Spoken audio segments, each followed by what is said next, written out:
हम लोग बात कर रहे थे बौद्ध के बारे में। तो बौद्ध के बारे में जो बौद्ध के दरबार में दो भिक्षु आए थे। एक तो फाहियान आया था और एक आया था आपका हेनसांग आया था। एक हर्षवर्धन के दरबार में आया था, एक चंद्रगुप्त के दरबार में आया था। तो दोनों के बारे में आपको याद रहना चाहिए। ठीक, हम लोग बात कर रहे थे किसके बारे में, बौद्ध की टोकरी में। तो बौद्ध की 3 टोकरी कौन कौन होते थे, विनय पिता का, शुद्ध पिता का, अभिधम पिता का। कौन कौन, विनय पिता का, शुद्ध पिता का, अभिधम पिता का। तो ये 3 पिता का ये बोला जाता है, बौद्ध के 3 टोकरी है। ठीक, तो ये बात हो गई। इसके बाद जो है बौद्धिज्म में आपको देखा जाएगा एक शलभंजिका में एक महिला क्या होती है, पेड़ के किनारे, पेड़ की जो तोरण द्वार होता था या गेटवे होता था, उसके किनारे एक महिला पेड़ को पकड़ के लटकी हुई होती है, जिसका मतलब लोग निकाल नहीं पाते कि इसका बौद्धिज्म से क्या रिलेटेड है। तो उसका रिलेटेड ये है कि उस महिला के जो उस महिला के पिक्चर को शलभंजिका का मूर्ति बोला जाता था, जिसमें बोला जाता था कि इसके छूने से, मतलब शलभंजिका के मूर्ति में ऐसा बताया जाता है कि महिला के छूने से पेड़ों में क्या आ जाते हैं, पेड़ों में आ जाते हैं फूल, और फूलों के आने से फिर पेड़ों में क्या आ जाएंगे, फल आ जाएंगे। ऐसा माना जाता था। ठीक,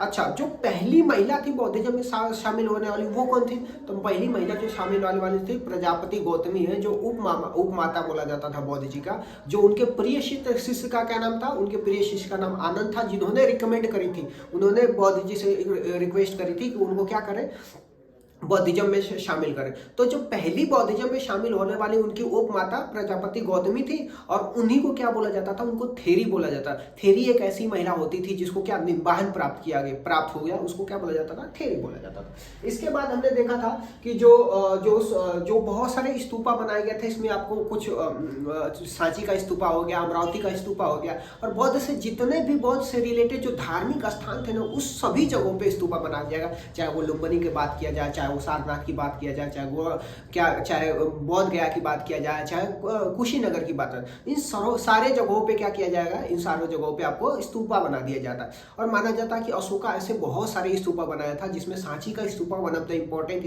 स्तूपा है, जो कहाँ पे, जो आपको मध्य प्रदेश की राजधानी भोपाल में पाया जाता है। और दूसरा एक स्तूपा आपको मिलेगा, जो आपको अमरावती का स्तूपा मिलेगा, जो आंध्र प्रदेश की राजधानी आंध्र प्रदेश में। ठीक, इसके बाद दोस्तों आपको मिलेगा कि जो बौद्धिज्म क्या होता है आफ्टर द डेथ, या बौद्धिज्म के बाद बौद्धिज्म टूट करके 2 भागों में डिवाइड हो जाता है, एक हीनान और महायान में हो जाता है। तो बेटा बच्चे, जो महायान होता है उसमें क्या होता है, मूर्ति पूजा का बहुत ज्यादा विशेष किया जाता है, और जो हीनयान होता है उसमें मूर्ति पूजा का विशेष नहीं किया जाता। और इसमें माना जाता है कि एक दिव्य शक्ति के, जो बौद्ध जी को एक दिव्य शक्ति के रूप में दिखाया जाता है। ठीक, तो इसके बाद हमने देखा था कि बौद्ध में बहुत सारे जानवरों का यूज किया गया है, जैसे आपको घोड़ा हो गया, हाथी हो गया, और क्या हो गया, बैल हो गया।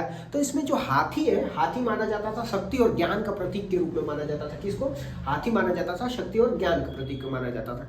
ऐसा ही बौद्धिज्म के अलावा ही, ऐसा नहीं था कि बौद्धिज्म ही चल रहा था, पहले अपना हिंदू धर्म में भी बहुत सारे देवताओं की पूजा किया जाता था, चाहे वो वैष्णविज्म की बात किया जाए, चाहे वो शैविज्म की बात किया जाए। तो शैविज्म और वैष्णविज्म में क्या होता था कि जो विष्णु के अवतार की पूजा किया जाता था, लोगों द्वारा विष्णु के अवतार की आराधना करते थे, उपासना करते थे, प्रेम दिखाते थे, तो उसको क्या बोला जाता था, वैष्णविज्म बोला जाता था। तो शिव के अवतार में कौन होगी, चाहे वो आपका कृष्ण भगवान की बात किया जाए, चाहे वो राम भगवान की बात किया जाए, इनकी पूजा किया जाता था। लेकिन शैविज्म में दोस्तों ये होता था कि जो शिव भगवान का प्रतीक होता था ना, उसकी पूजा किया जाता था। शिव भगवान के प्रतीक में क्या आ जाएगा, शिव भगवान के प्रतीक में आपको शिव भगवान के लिंग आएगा, उसको शैविज्म में माना जाता था। ठीक, इसके बाद दोस्तों इसके बाद हमने देखा था कि जो मंदिर का आकार होता था, तो ज्यादातर मंदिर का आकार चौकोर होता था, और फिर धीरे धीरे जो चौकोर होता था उसको गर्भगृह के नाम से जाना जाता था। क्या बोला जाता था उनको? गर्भगृह के नाम से जाना जाता था। फिर गर्भगृह के ऊपर क्या हो जाता था, एक शिखर बन जाता था।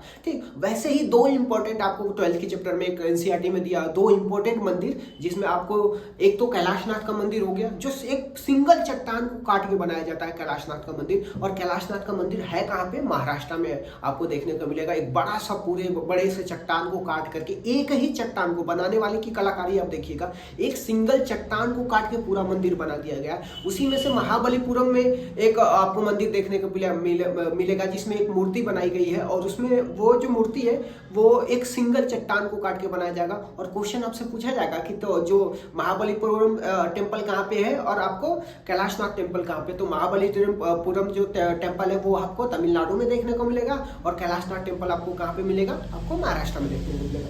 तो इस तरीके से आपको दोस्तों ये एक स्तूपा, ये जो आपका राजा किशान और नगर के बारे में एक शॉर्ट सा आपका समरी देने का कोशिश किया। नमस्कार।